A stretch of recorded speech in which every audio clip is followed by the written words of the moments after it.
this intersection is going to be upgraded or replaced or decommissioned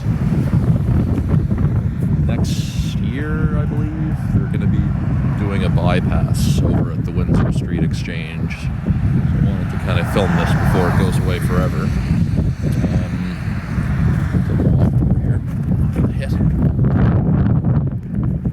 So it's a bit of an old setup. It still has some Leotech LEDs in the 1288 and a GE in the bottom, actually, but kind of see how far back it's set. It's a very, very old setup. This is one of the few signals to not have pedestrian signals, because this intersection and that intersection are on the same controller. Never used to be, but now they are. So when this goes green, that's actually on the same overlap as the left turn arrow on the next intersection down. And then it goes back to green the other way on an overlap that stays green the whole time. It's not a very efficient setup. So when that goes back to red, Main Street will go back to green, and then they'll get the green light at the next intersection down.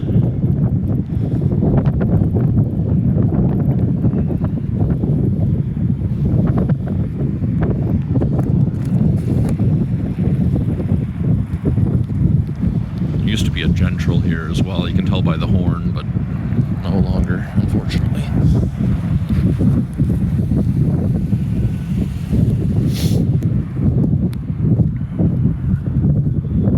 So there's preemption coming from this direction too, which makes sense. You can kind of see the far setback traffic signal there.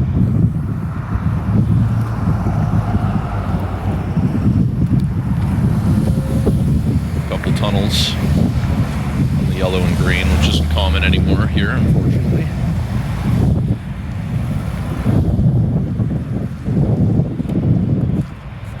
GE's still in use. There's some renovations with the EOIs.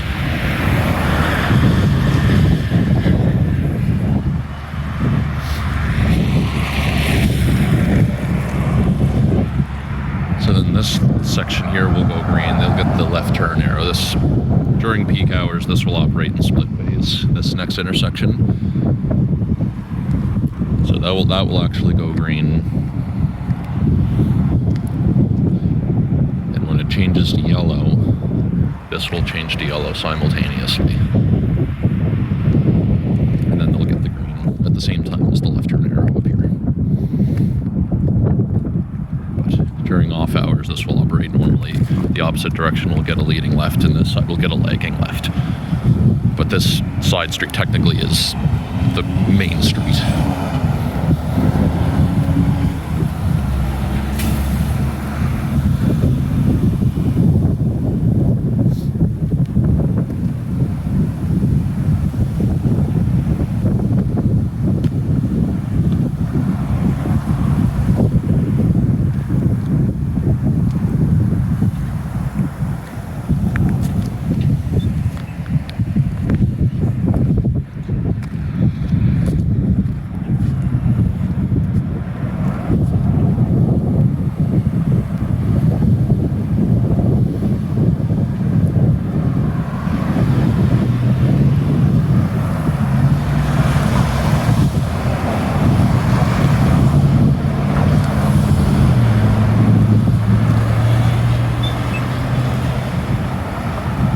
That's the only pedestrian crossing here. There's nothing going that way.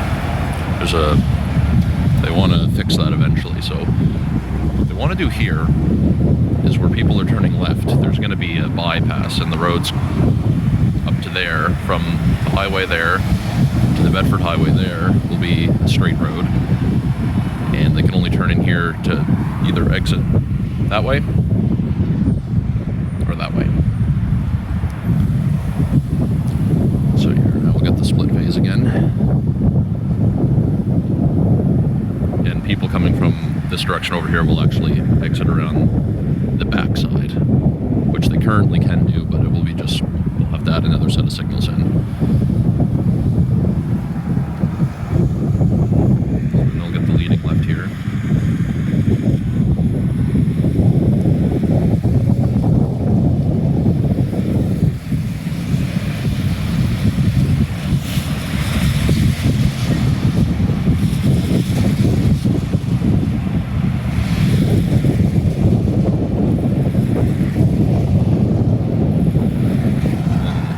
should be a lagging left here, because there's an inline 4 for a shared left turn, or permissive left turn, but the arrow, I've never seen it work, and I don't think it's hooked up. Well, it's hooked up, just doesn't do anything, unfortunately.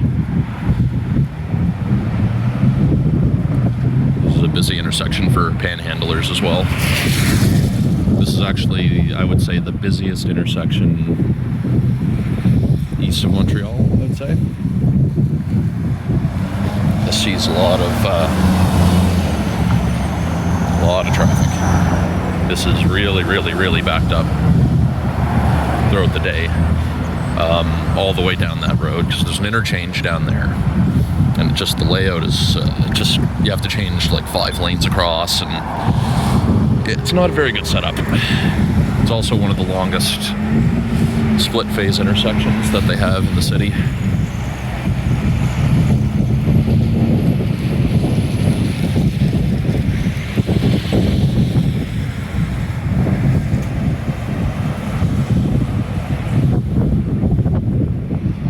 There's a couple of red light runners there too.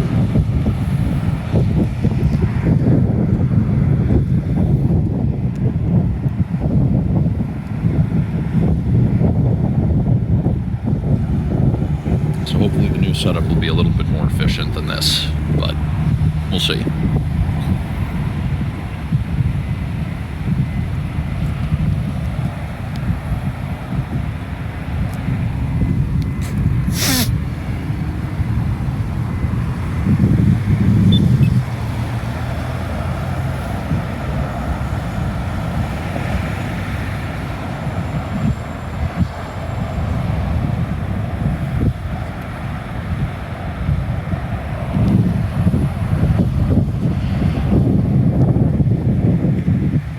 This direction doesn't see a whole lot of traffic, so it kind of makes sense that they'd make them go around. So they'd loop around over the crest there, and they'd actually come back down this street and then turn left.